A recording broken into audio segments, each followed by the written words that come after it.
Welcome to the GCE podcast, where we speak with voices from around the world about advancing free, inclusive, quality public education for all. Welcome to the Global Campaign for Education's podcast. Our discussion today in this podcast is grounded in the GCE Africa Education in Emergencies study that is covering 7 countries. And it's entitled Protecting Education in Times of Crisis in Africa, Local Realities and Community Voices from Burkina Faso, Chad, Democratic Republic of Congo, Mozambique, Nigeria, Somalia, and South Sudan. So this study finds that education systems are not prepared for the scale or nature of the crisis they face. And continuity of learning is being sustained primarily by teachers, families, and local communities rather than by formal systems. So across all the countries, one message is very clear. The gap between policy and practice is enormous. International commitments exist, but implementation remains weak and uneven. Financing is insufficient, data is fragmented, and inclusion of the most marginalized, particularly girls, learners with disabilities, and displaced children is still far from a reality. But the communities are not waiting. They are responding with concrete propositions that need to be heard, as it offers the most powerful tools to scale solutions and strengthen the systems in a sustainable perspective. So in this episode, we will focus on 3 countries, Nigeria, Benue and Borno states, where the conflict and Boko Haram, in the conflict and Boko Haram affected areas. In Somalia, the study was conducted in Beledweyne, the capital of the Hiran region, where the cyclical Shabelle River flooding, acute droughts, and Al-Shabaab-related insecurity happens. And for South Sudan, it's the Widor refugee camp in northern Bahr el Ghazal, where there are mixed emergencies there. There's the refugee, the returnee, the host community, and it's also flood prone. So what we are doing is we are bringing together both the evidence and lived experiences so that this discussion reflects not only policy analysis, but also the voices of those closest to the crisis. So my name is Julie Juma. I'm the Education Out Loud Program Manager with the Global Campaign for Education. And I have with me today 2 guests who are working on the ground in areas that are affected by different emergency conditions. So I'll introduce the first speaker, Odinakachi Ahanonu, the Policy Advisor and National Coordinator of the Civil Society Action Coalition on Education for All in Nigeria. She coordinated the study at the country level in Nigeria. And we welcome Odinakachi. And the second guest is Kuei Yolanda Paul. She's a professional teacher working at the Catholic Diocese of Rubeck. She participated in the research in Western Bahr el Ghazal area, and she also has lived experiences of the communities that are living in the affected areas. So welcome, Kuei and Odinakachi. So let's kick off our discussion now. So to begin with, I will start with you, Odinakachi.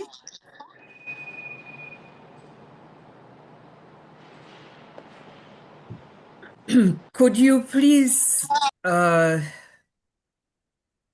share with us the emergency context and the country patterns that are emerging from the study? what disruptions are there for the learners, the teachers, and families?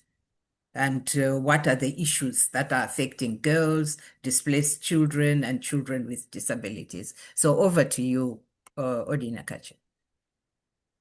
Thank you, Julie, for having me here. And good afternoon, colleagues. Um,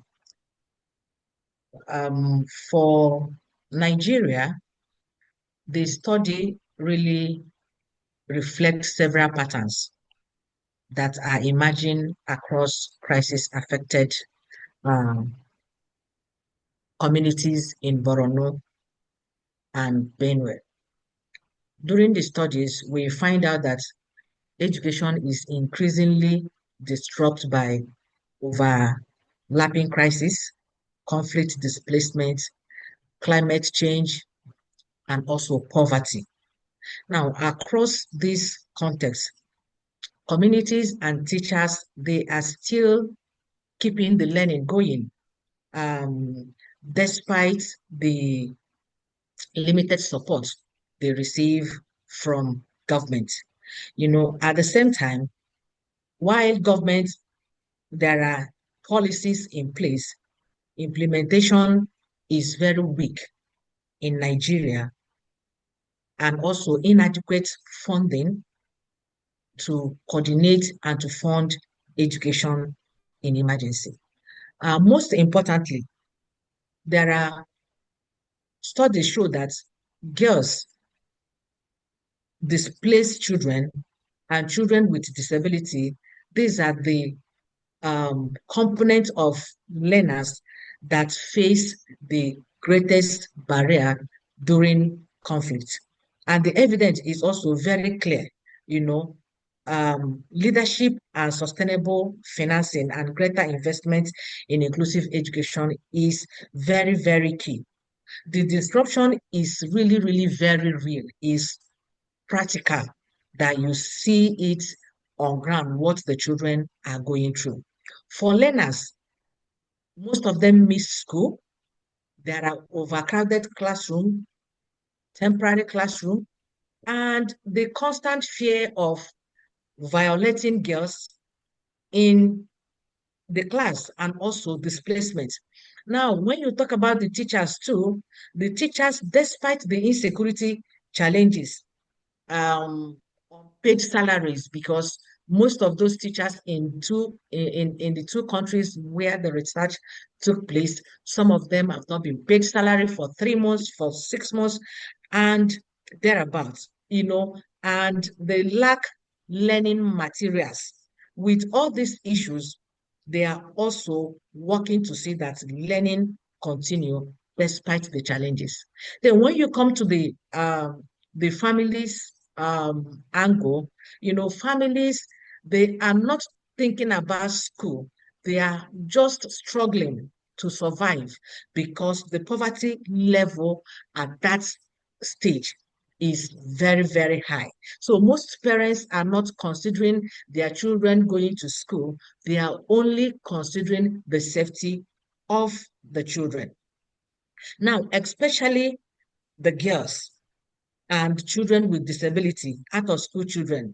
Despite these challenges, these communities, the community, they continue to show remarkable resilience in keeping these children and the teachers going. So these are the pattern of the practical reality on ground in the two states that this research took place. Thank you.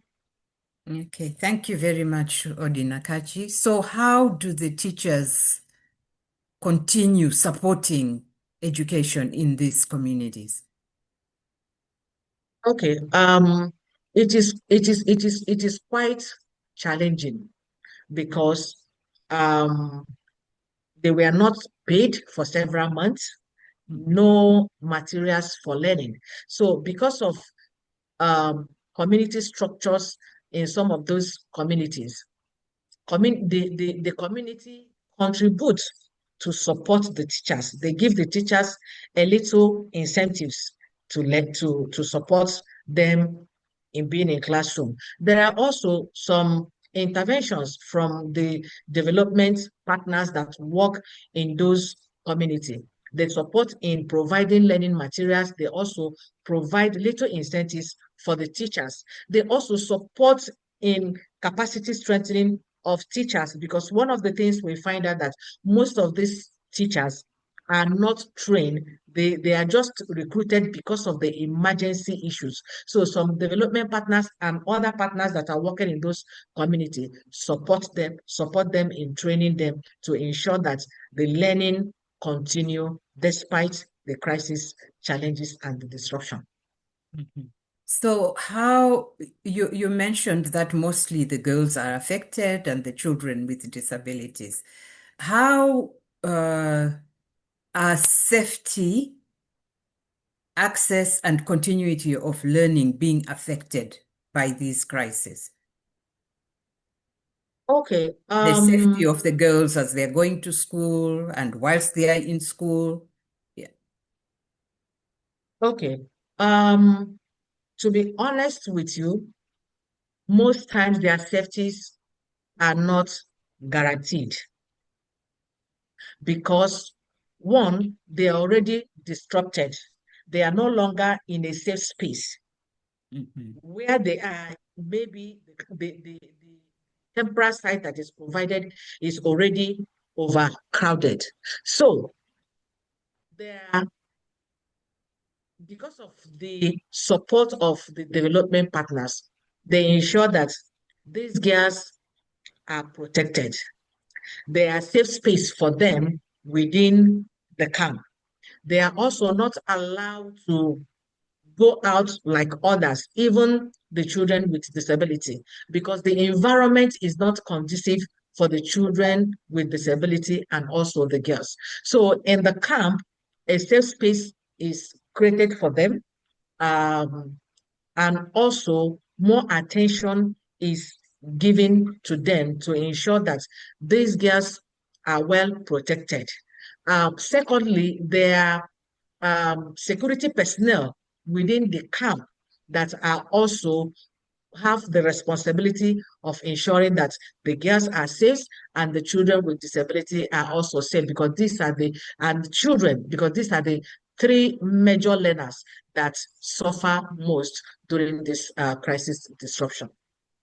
Okay, thank you. And some of the parents also take an Yes, initiative to escort the girls as they're going to school to ensure their yes, safety. Yeah. yes. Okay. Even the community too Yeah. supports in that. All right. Thank you very much. I'll move to Yolanda.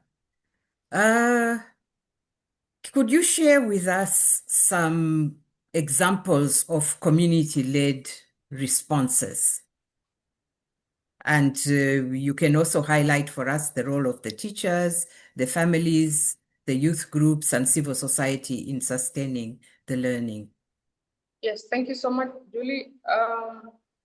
Well, the responses when we are in the context of finding temporary solutions to the crisis that we have, like you mentioned, we have the major actors as the youth groups, the teachers mainly, and then the community itself. So when you find that they are being displaced, they try to, especially the teachers, the best space for them to do the teaching is usually creating temporary structures under the trees, and that goes well when it is dry season. But again, when it is rainy season where the flood comes in, that becomes a challenge. So they may be restructure temporary spaces, like we call them rakubas, and within the camps and also within the host communities, where they can just put up maybe something to do with grass thatch structure, or something that is covered with a tent, kind of, it's something where they can just sit. Usually they may not have seats like desks, they may not have the right books, but then they can have mobile facilities that they can use. It's about improvisation. They can just improvise with whatever they have, be it naturally, be it something that they have created for the learners to continue until they get the hope and the support they need. And that is just like the direct intervention within.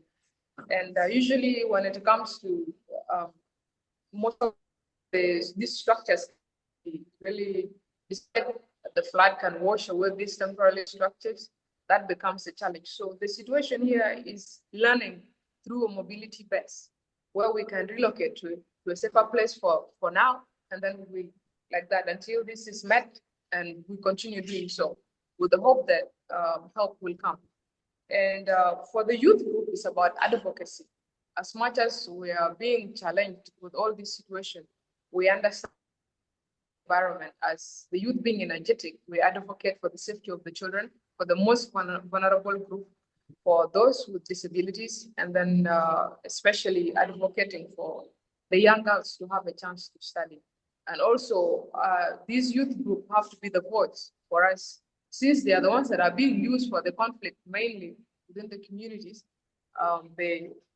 They are supposed to integrate, have to work hand in hand with the community, the women, the children, plus the teachers, so that they can work together in coordination to avoid kind of extending the conflict.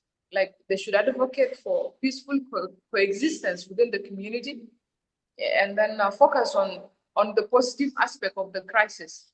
And the youth can also help in terms of building up the temporary structures.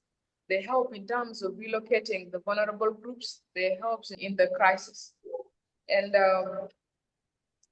so are the women, in terms of supporting the girls. They have to be told that this situation, when you force a girl child to get married in this crisis, so more crisis added.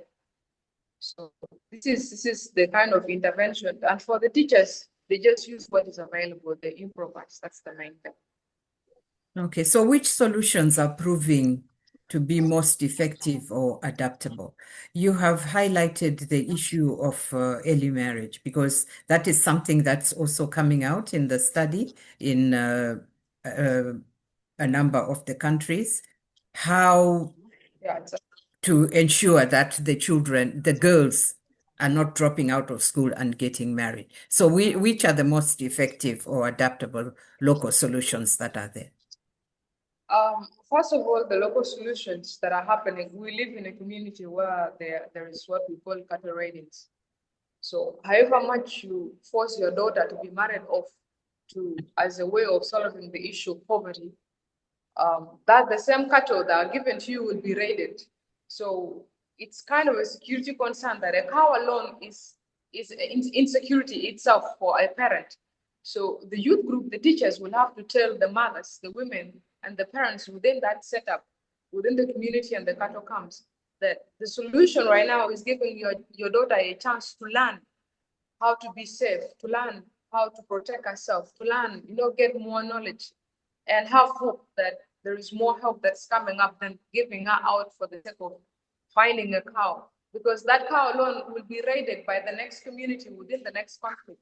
So as we live in a mobile setting, permanent, that means the parents need to know that if marriage you're sending your daughter to is temporary, it is not permanent. The cow you want to acquire as a way of you thinking you will eradicate poverty, or even for you to survive with your children in a better way, that cow will be raided.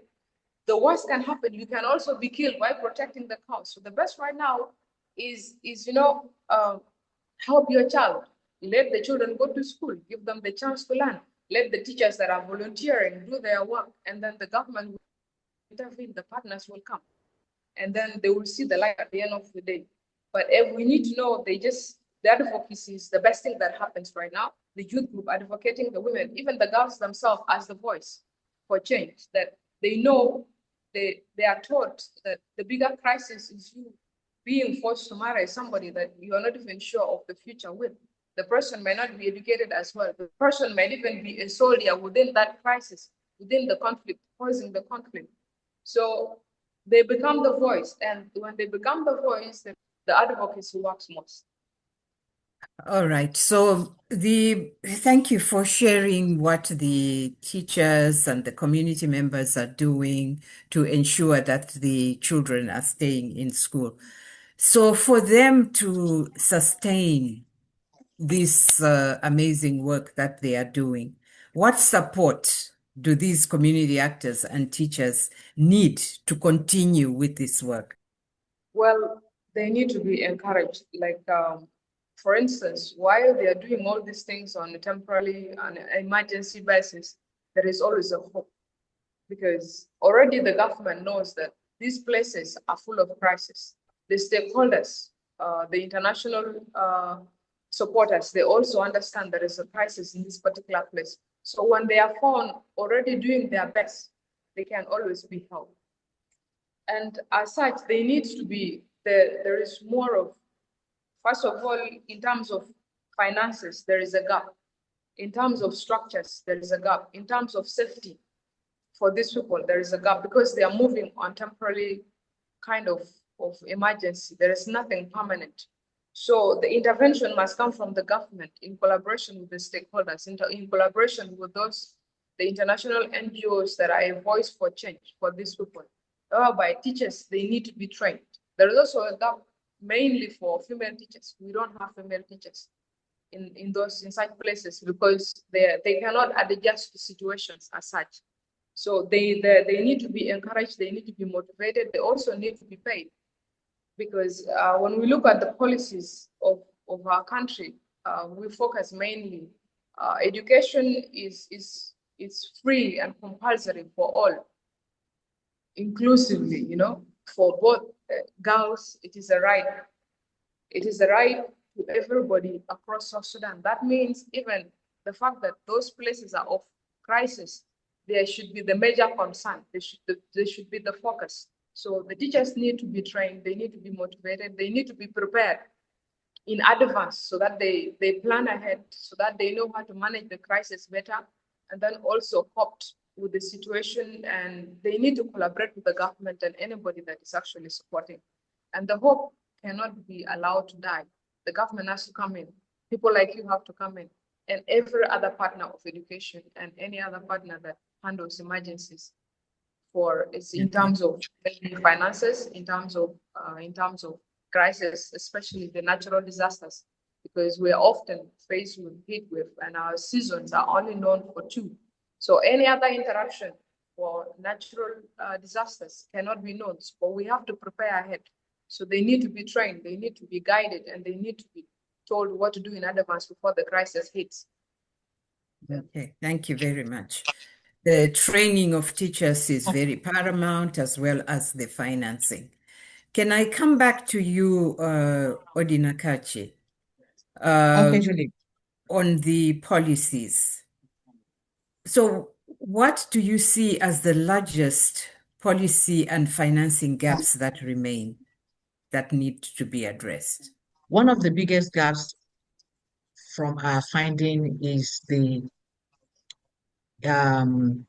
implementation of education policies and also funding education adequately, especially during crisis. We have strong policies in Nigeria. We have the safe and inclusive education policy, but oftentimes these policies are not being implemented. There are no dedicated education emergency budget line in many cases.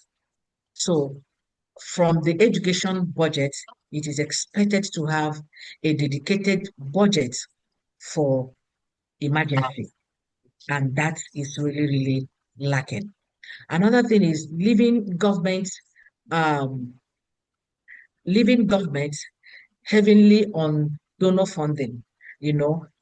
Nigerian government most times depend solemnly on partner support and donor funding during crisis.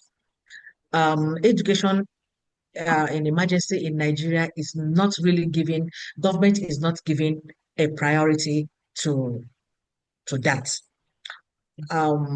This lukewarm activity behavior from government affects both teachers' recruitment, rehabilitation, and also emergency preparedness. So there is need to support for vulnerable learners and make it difficult to build resilience education. So the Nigerian government is expected to take education emergency very seriously instead of leaving it in the hand of development partners. Now, the study also called for there is need for stronger shift from short-term response to long-term system strengthening. Government at all levels, both at the federal and at the state, because in Nigeria, basic education, for instance, in the Borno and Benue, where the study takes place, basic education is on constitutional concurrent list. It is the responsibility of the state governments. As such, governments at the state level need to increase domestic financing. And thank God that the GPA replenishment is ongoing and Nigeria is part of the host. So we are pushing to see that there should be a domestic financing for education in emergency. There should be full implementation existing policies and institutionalization. There should be successful approach such as accelerated learning and the teachers' support. Donors should provide more practicable and flexible and long-term funding for emergency and strengthening national education system rather than the short loan projects. So for government, they need to have a dedicated funding. Now, for donor funding, they should is expected to have a system where education in emergency, we have a long-term planning instead of responding to a short planning when the education, when there is already disruption. So, and at the regional and global actors, they can also support by ensuring that they are promoting policy coordination. See how they can share good practices across countries and also communities within the affected areas. And they should also ensure that education in emergency remain a top priority in education humanitarian funding, because this disruption is not only affecting the children, is not only affecting the girls, is not only affecting the teachers, it's affecting the entire existence of the economic growth of the country. Thank you. Okay, thank you very much. I'll turn over to you, Yolanda. What would you like the governments and donors to do differently? And what are your advocacy asks that you would like to bring forward? I would, first of all, the government and the businesses that are in partnership to support education in emergency to, first of all, recognize that this is one of the biggest challenges in education, that those are the areas of need, that there's those areas of crisis, that there is a huge gap affecting education in terms of the finances, in terms of the climate changes, and also within the implementers, those who are trying to implement the education in emergency. And as much as it is, this is something that we are going to live with. So they need to focus as make it a priority in terms of funding, increase the funding opportunity for them, and it should be directed. Also, the implementation has to be directed through the partners, and also the government has to be the watch of this implementation happening within the particular places of need. And that also the policies that are set in place needs to be implemented as written, because there is that huge gap where we have educational acts in place, and as it is, there is a percentage in the national budget that is supposed to be allocated for this kind of emergencies be responded, and then now more funding should be allocated and called upon to support the little percent that is given. So the implementation of this particular policies is not in place. There should be monitoring. If at all it is set, we have to see through that it is implemented. And the challenges of the point of advocacy is advocating for more teachers to be in the field of education. If it means offering scholarships to teachers that are supposed to be trained in the sector of emergencies, they should do that so that they can boost their, they can be highly trained to focus on the emergencies. They can also be, you know, like, they can also be prepared and plan ahead of emergencies before they strike. And once they strike, at least they know what to do.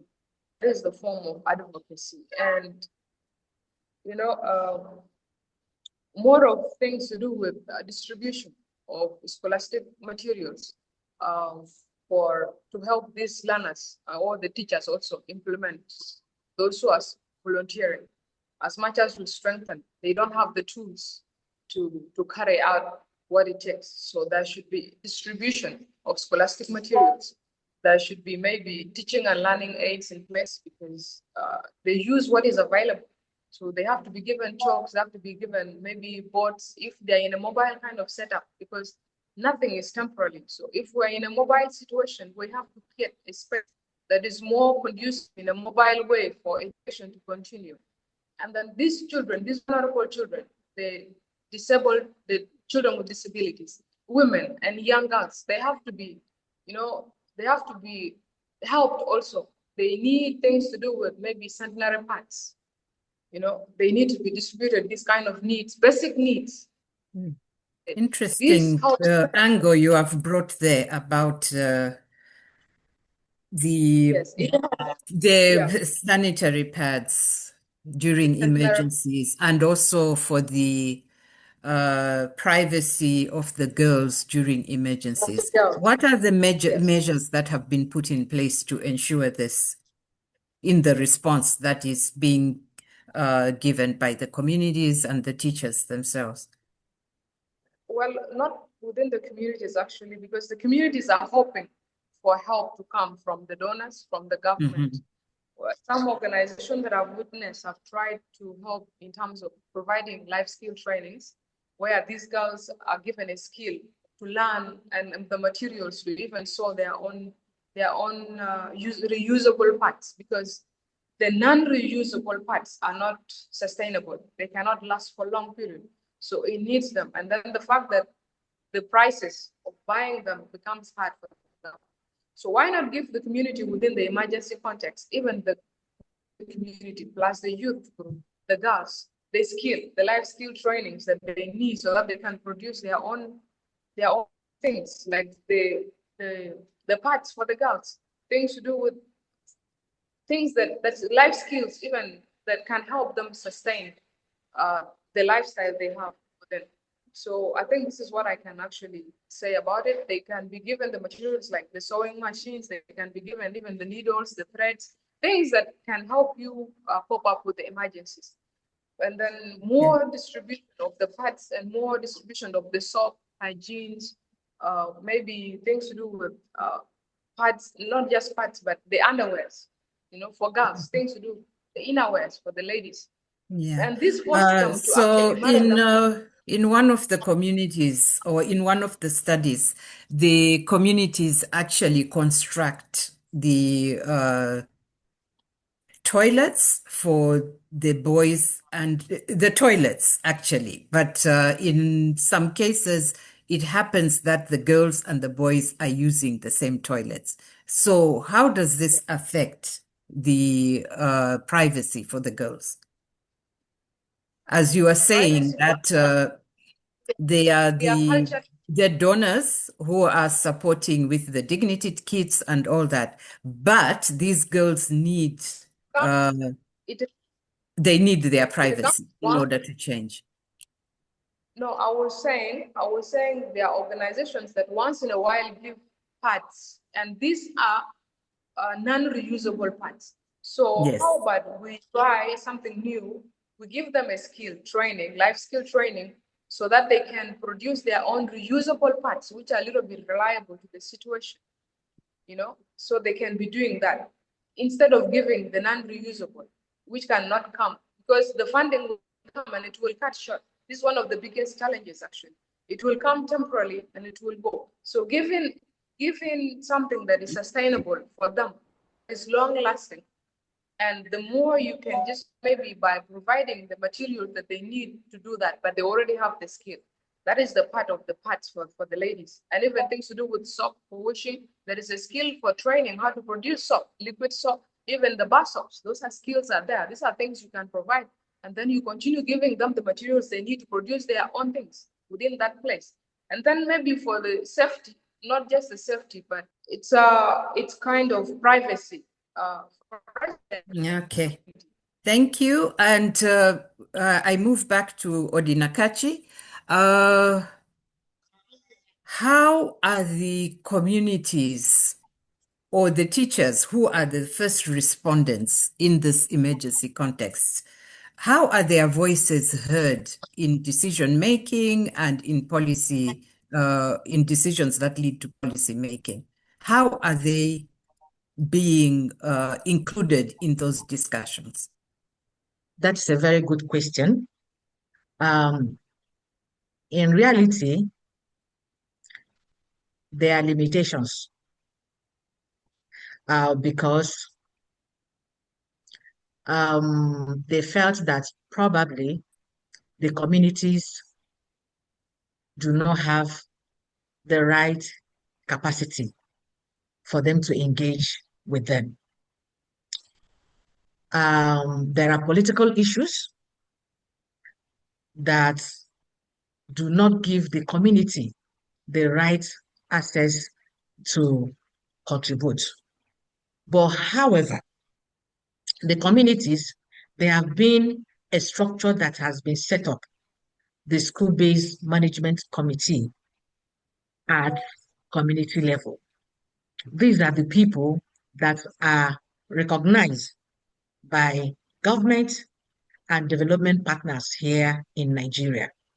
So we've worked and pushed to ensure that their capacity is strengthened for them to be inclusive in decision making when it comes to crisis and disruption of learning within the school. So this group of people, the school-based management that is comprises of the school, the head teachers from the school, the community leaders, the traditional leaders, women leaders, and several other traditional key stakeholders at the community level.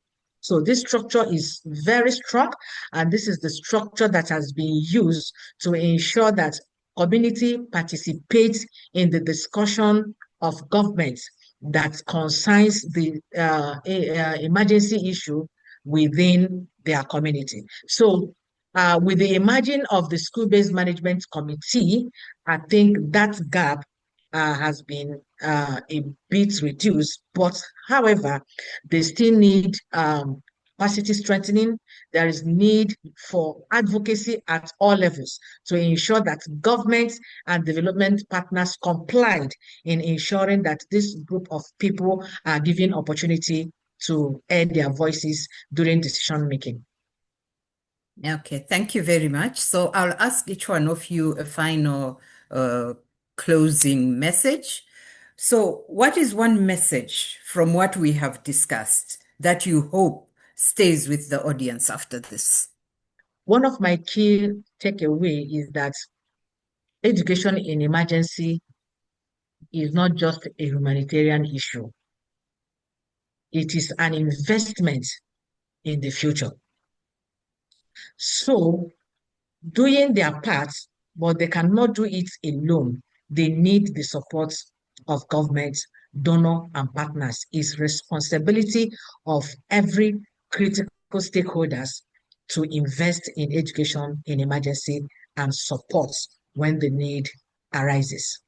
And Thank finally, you very much. government should move from commitment to action. We've dwelled so long in talking. This is the time to work to ensure that policies are being implemented and also there are adequate funding for education in emergency across all globe. Thank you. Thank you. And Yolanda, what would be your final message? Thank you. I was trying to say that as you've started with the research and so on, we have to keep on with education in emergency as the biggest priority. And one of the biggest challenges in education, if it is not being done right, especially in terms of planning, preparing for it, to planning ahead of emergencies is one of the biggest things. And also, we have to have coordination in partnership with all the educational actors, the educational stakeholders, and those who focus their fund, that they should know that this is a global crisis, not just one particular country issue, of which if every country in Africa is facing a crisis, one of the biggest gap is in education. And we need to look at it in terms of child protection. We need to look at it not just in education, also in terms of food security. We need to look at it in terms of maybe vulnerability towards the children, the women, and the youth, who are the main actors in this crisis in terms of making it worse and also in terms of solving the situation, especially when it comes to conflict, communal conflict, when it comes to advocacy for the right thing to be done, also coming to maybe being the main solution to volunteer in putting the children and women in safety and children with vulnerability. We have to focus our funding in terms of providing the facilities that are needed to boost, and also our focus in training the people that are already volunteering and sustaining them. That is, the funding has to go in terms of payment so that they put their main focus there. We need to give in the tools that are required in the field, and also the policies that are towards education in emergency have to be really implemented, and they need to be followed up, and they need to be, the government have to be held accountable in partner with everybody that's involved in that. So if you're serving any child in an emergency or a situation in education, in terms of climate, in terms of child protection, in terms of education, all these things comes in handy. Community mobilization, and the focus is within the grassroots. So we need to continue being the voice and advocating for this. And I believe if we seriously put the action, like my colleague has stated, I think we will be better off as partners across Africa. Okay, thank you very much. We have heard from our guests who actually live and work in the areas where these emergencies are taking place. So these are their voices from the ground, where you have heard what is actually happening. So in addition to what they have shared, I would just emphasize on three key recommendations that should be taken forward. Is the community voices must drive the policies. Communities, as the first responders, their lived experience must shape the education in emergencies frameworks. They know what works. They know what doesn't work. So their voices must be heard and drive policies. Teachers are key from what we have heard. So their well-being is foundational to system resilience. So without supported teachers, no EIE intervention is sustainable. So we need to have well-supported teachers. They need to be paid. They need to be trained. They need to be given the tools to be able to support the learners and continuity of learning. And the final one I wanted to emphasize on is financing. For all this to happen, financing is key. And financing must shift from short-term to multi-year financing.